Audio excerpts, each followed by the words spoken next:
Hello, and welcome to MVAO103, Auto Operator Configuration. This is Part 2.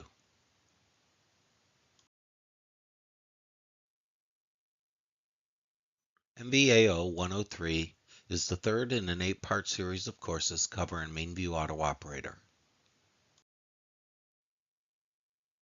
In this session, we'll be discussing the configuration of Auto Operator parameters. The Auto Operator parameters are stored under your high-level qualifier.UBBParm. The best practice for UBBParm is to have one library that's shared throughout the sysplex, and then within the parameter settings, use Symbolics or other mechanisms to have specific parameter settings for each of the LPARs that may be in the same sysplex. You can also use a process statement in many of the members to insert Symbolics into the definitions. You can check the doc within the members themselves to see if the process statement is supported. Now let's take a closer look at some of the more common members that are configured with auto operator implementations. The first one is the BEBiSSP, and that contains the subsystem parameters. The BEBiSSP contains the interval service parameters. It's also where you would specify a trace directory and what MainView products you want to start up in that address space. The BBT TCP contains your TCP IP definitions, and BBIVAR contains any variables you wish to set when auto operator starts.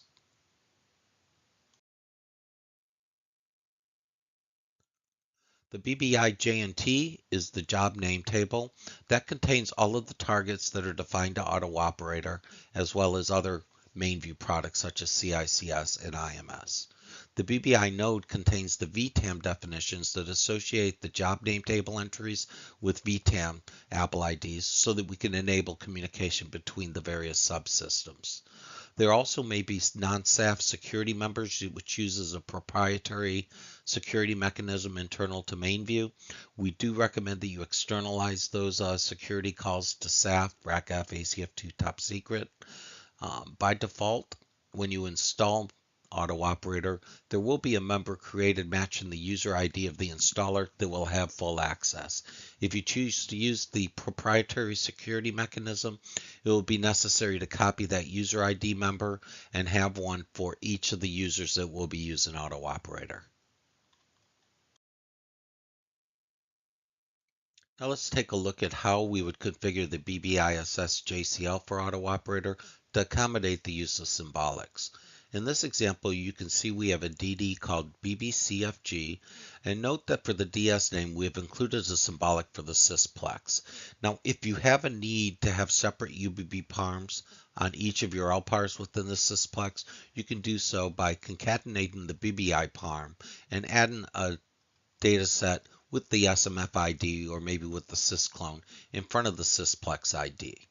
Now notice also in the BBCFG that you're pointing to a parm, CFG ampersand SS.A. The ampersand SS is a placeholder for the SSID of the BBISS subsystem. Now keep in mind when you're setting up your UBB parm, the rules can be developed and modified anywhere in the sysplex. So it's important to be mindful of using a naming convention that will work for you throughout your sysplex. In the instances where you need to have separate parms and libraries for each LPAR, the suggestion is to use the sysclone value, or in limited cases, you could probably use the sysname symbolic. You can allow for specific rule sets to be started in the AAO PRM member, so even though all of your rules may exist in the same UBB parm, they don't all have to be enabled on all of the systems. Taking this approach allows you to have common rule sets that apply to all of the LPARs, and then some rule sets that only apply to specific LPARs. You can also accommodate your rules by using the variable QSMFID in the variable selection panel for your rules. Now, it is important to note that you will need to update and enable, disable your rules and rule sets for each BBISS on a one-by-one basis. Here's an example of how you would support symbols within the PaRM members. In this case, you can see the first statement in the member is a process statement with sim equals yes. That directs the AutoOperator that he can use symbols for any of the parameters that follow. In this case, you can see on line 500, we specified an MTA ID of TA ampersand sysclone. So that will resolve to the appropriate value on any system in which it runs. Now, to see what your system variables are, you can do a dspace symbols in SDSF or IOF to see what the current settings are. The BBI J&T member is the job name table, and it contains all of the definitions for targets that you wish to monitor or communicate with in the MainView infrastructure from that specific BBISS. Now what it does is it associates the target names with the BBISS SSIDs that will be monitoring those targets. All of the targets on the system should be defined one line per target, and its best practice is to have a common member with all the targets that are defined everywhere, and then you can share that. The way this member is set up is you would specify target equals what the target is. So that would be a CICS name or a DB2 subsystem, or in the case of AutoOperator, it may be the MVS LPAR. Usually we'll use an asterisk for the MVS target. Then you will specify the type, which would be CICS or IMS. It could be the SSID for DB2 or MQ. And then again for MVS, we would probably use the SMF ID.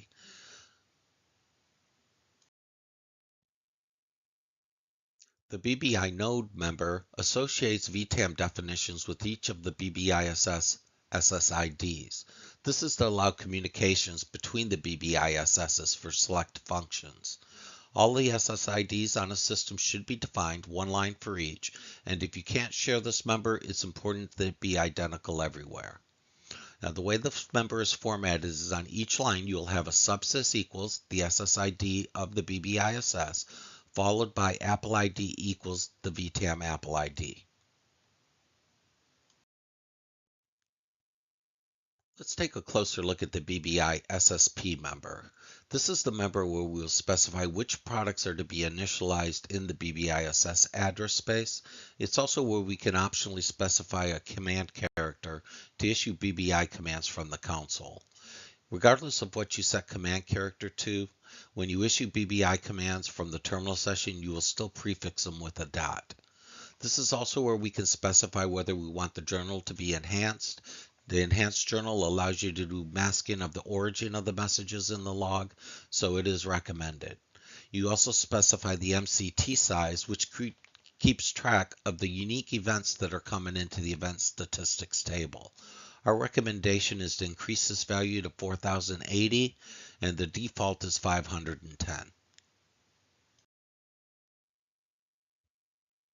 AutoOperator makes use of extended MCS councils to support the use of commands issued by terminal session users as well as execs.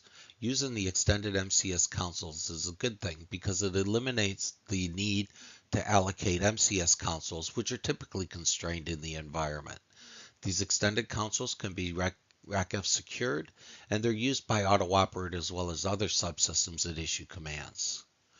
These extended councils are required by AutoOperator when you issue commands that require replies, and the number of MCS councils that you wish to allocate towards AO are defined in the BBI SSP member.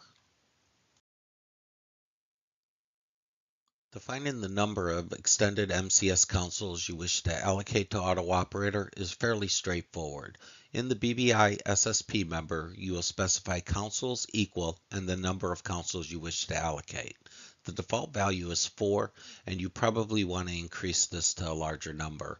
As a starting point, the suggestion is that you set it equal to 10.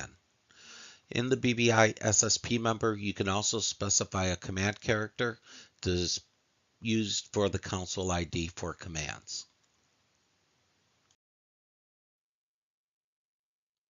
Within the BBI SSP member, we can also specify some parameters related to JES processing.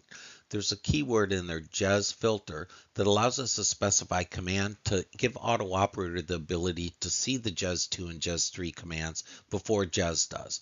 That gives us the ability to intercept, modify, or suppress those commands.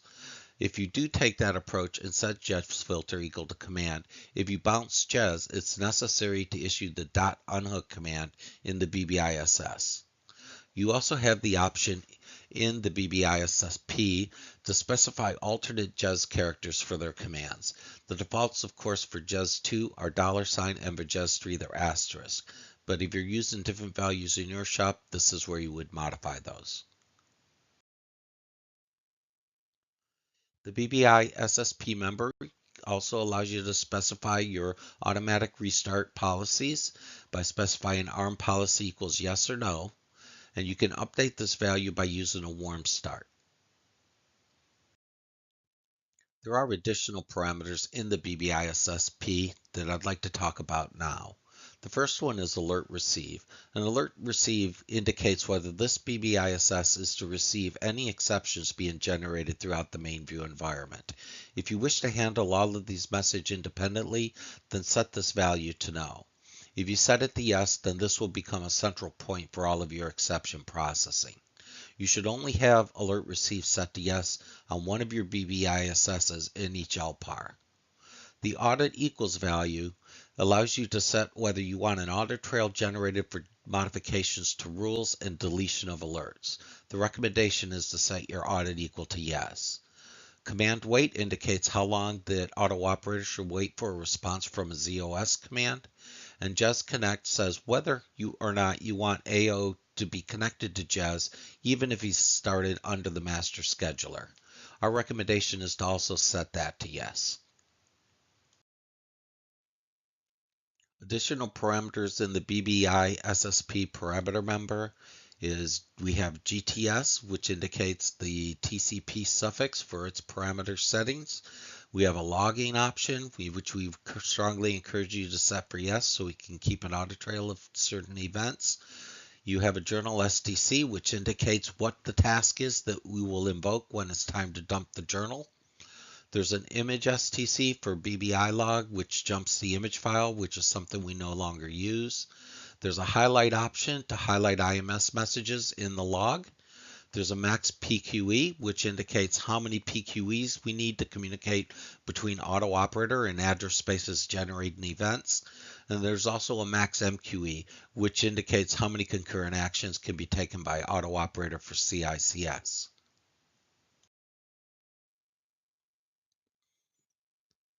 We can say consoles exec equals yes so that we can run execs from our consoles. Here we also specify the stall time for the SS initialization, and 180 generally works pretty well. We can specify dump class, what types of dumps we want to issue, whether we want to suppress duplicate dumps, and we also specify the CAS ID, so the subsystem of the CAS, the default is BBCS. And then we also have a setting for the maximum number of terminal sessions that can be active in this BEBiSS. The BBIVAR member is used to set variables at AO startup. The format is fairly straightforward. You simply specify the name of the variable equal to the value you wish it set to. If you want comments in this member, then you will start them with an asterisk in column 1. And the BBIVAR member is only read when you do a cold start with the parameter vpool equals reset, or of course if you do an IPL. In the BBIVAR member, there is also a setting for CSM repository if you're still using that, although CSM has been functionally stabilized and replaced with MainView Tom. In the CFG SSID-A, you can specify multiple BBIVARs, so you may have common ones and then ones that are unique to each sysplex. The BBT TCP contains your TCP IP parameters. TCP name equal the job name is the name of the TCP IP started task. We can turn on informational messages if we choose to by specifying info message equals yes. We can also set the debug level to a couple different settings by using debug equal whichever value.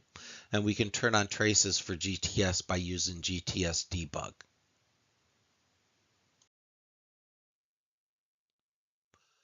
Parameter members that may be customized specifically for AutoOPERATOR include AAO RUL and RUL XXXXX, and these are the actual rule sets that are being used by AutoOperator. AAO-PRM contains a lot of good parameters about the initialization of AutoOperator, including which rule sets should be enabled. AAO-EXP contains your exec processing. The AAO-ALS has some parameter settings around alert management. AAO-ARP provides some reporting options related to your automation utilization. AAO-MQL contains parameters for MQ. AAO-GME provides some settings that are used for interfacing with off-platform solutions. AAO-TSP is for AutoOperator's tape share product. And then AAO-TRN is used to provide settings for IMS transactions.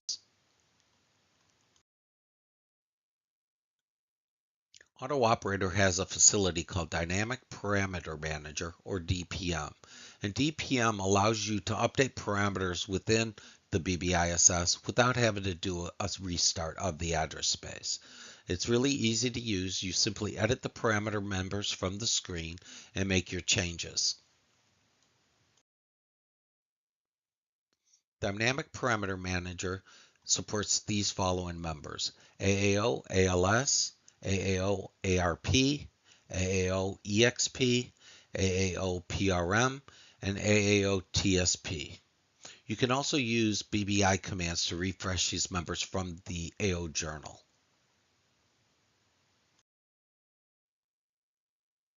DPM is accessed by selecting option 9 on the MainView AutoOperator menu.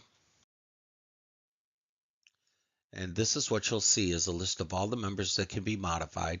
If we go down and select one of the AAO PRM members,